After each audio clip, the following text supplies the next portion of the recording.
ಕಷ್ಟ ಇದ್ದಾಗ ಯಾರು ಇದ್ರು ಅಂತ ಅವನು ಮರ್ತು ಬಿಟ್ಟಿದ್ದಾನ ಅನ್ಸುತ್ತೆ. ಸೂಳೆ ಡಗಾರು ಅಂತೆಲ್ಲ ಹೇಳಿದ್ರೆ ನಂಗೆ ಎಷ್ಟು ಬೇಜಾರಾಗಲ್ಲ. ಅದು ಸುನೀಲ್ ತುಂಬಾ ಒಳ್ಳೆ ಫ್ರೆಂಡ್. ಅವನು ನನ್ ಕಷ್ಟ ನನಗೆ ಎಲ್ಲದರಲ್ಲೂ ಸಪೋರ್ಟ್ ಮಾಡ್ತಾನೆ. ನಾನು ಏನಾದ್ರೂ ಅತ್ತಾಗ ಅವ್ನು ನನಗೆ ಬಂದು ಸಮಾಧಾನ ಮಾಡ್ತಾನೆ. ಒಳ್ಳೆ ಫ್ರೆಂಡ್ ಅಷ್ಟೇ ಅವ್ನು. ನನ್ಗೆ ನಮ್ಮಿಬ್ರು ನಡುವೆ ಯಾವ ತರನು ಕೆಟ್ಟ ಬಾಂಡಿಂಗ್ ಇಲ್ಲ, ಬರೀ ಫ್ರೆಂಡ್ ಅಷ್ಟೇ. ಅವನು ಆ ಥರ ಎಲ್ಲ ಅನುಮಾನ ಪಡ್ಕೊಂಡು ನನ್ನ ಮೇಲೆ ಪ್ರತಿ ಸತಿ ಅವನ್ನ ಸಹಿಸ್ಕೊಂಡಿದ್ದೀನಿ ಜನರ. ನಾನು ಯಾವ ಥರ ಹೇಳ್ಬೇಕು ಅಂದ್ರೂ ಗೊತ್ತಾಗ್ತಿಲ್ಲ ನನಗೆ.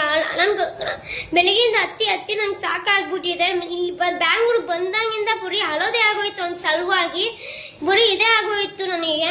ಅವ್ರಿರು ಬರ್ತಾರೆ, ನಡುವೆ ಏನ್ ಹೇಳ್ಕೊಡ್ತಾರೆ, ಏನ್ ಮೈಂಡ್ ಏನಕ್ಕೆ ಡೈವರ್ಟ್ ಆಗ್ತಿದೆ. ಮತ್ತೆ ಮಾತೆತ್ತಿದ ಸಿಂಪತಿ ಅಂತ ಹೇಳ್ತಾನೆ.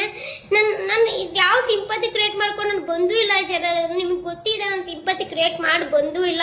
ನಾನು ಹೆಂಗ್ ಬಂದಿದ್ದೀನಿ, ನಾನು ಏನ್ ಮಾಡ್ತಾ ಇದ್ದೀನಿ ಅಂತ ನಿಮ್ಗೆಲ್ಲ ಗೊತ್ತು. ಎಲ್ಲ ಟ್ರೋಲರ್ಸು ಗೊತ್ತು. ಟ್ರೋಲರ್ಸ್ ನನ್ನ ಟ್ರೋಲ್ ಮಾಡಿ ಬೆಳೆಸಿರೋದು, ನನ್ಗೆ ಅದು ಗೊತ್ತು.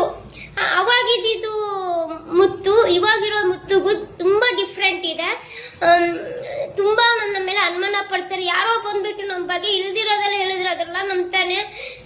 ಮತ್ತೆ ನನ್ನ ಬಗ್ಗೆ ಇಲ್ದಿರೋದೆಲ್ಲ ತಗೊಂಡ್ ದಿನ ಜಗಳ ಮಾಡಿ ನಂಗೆ ಈ ತರ ಹಿಂಸೆ ಕೊಟ್ರೆ ನಾನು ಎಲ್ಲಿಗೆ ಹೋಗ್ಲಿ ಜನ. ನಮ್ಮಮ್ಮ ನನ್ನ ಮೇಲೆ ಕನ್ಸಿಟ್ಕೊಂಡಿದ್ದಾರೆ. ಪ್ರತಿ ಇವಾಗ ಏನ್ ಹೇಳ್ತಾರೆ ಅಂದ್ರೆ ವೆಯ್ಟ್ ಅಂಡ್ ವಾಚ್ ವಿಡಿಯೋ ಮಾಡಿ ಹಾಕ್ತೀನಿ ಅಂತ. ಅವನೇನ್ ವಿಡಿಯೋ ಮಾಡಿ ಹಾಕೋದು, ನಾನೇ ವಿಡಿಯೋ ಮಾಡಿ ನಾನ್ ತಾನೇ ಪೋಸ್ಟ್ ಒಂದು ಫೋಟೋನ ನಾನ್ ತಾನೇ ಸ್ಟೋರಿ ಮೆನ್ಷನ್ ಮಾಡಿದ್ದು, ನನ್ನಿಂದ ತಾನೇ ಎಲ್ಲರಿಗೂ ಗೊತ್ತಿರೋದು. ಸೊ ನಾನೇ ವಿಡಿಯೋ ಮಾಡಿ ಹಾಕಿ ನಾನು ಇಲ್ಲಿಗೆ ನಾನೇ ಕೊನೆ ಮಾಡ್ತೀನಿ, ಇಲ್ಲಿಗೆ ನಾನೇ ಮುಕ್ತಾಯ ಆಗ್ತೀನಿ.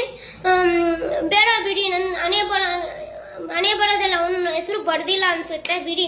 ನಾನು ಏನೇ ಮಾಡಿದ್ರು ಅಷ್ಟೇ, ಯಾರು ಬೆಲೆನೂ ಮಾಡಲ್ಲ. ನಾನು ಹೇಳೋದಷ್ಟೇ ನನ್ನ ಜನರೇ, ನಾನು ಹೇಳೋದಷ್ಟೇ. ನನ್ನ ಮೇಲೆ ತಪ್ಪಿದ್ರೆ ಸಮಯ ಮಾಡಿ, ನನ್ನಿಂದ ತಪ್ಪಿದ ಸಮಯ ಮಾಡಿ.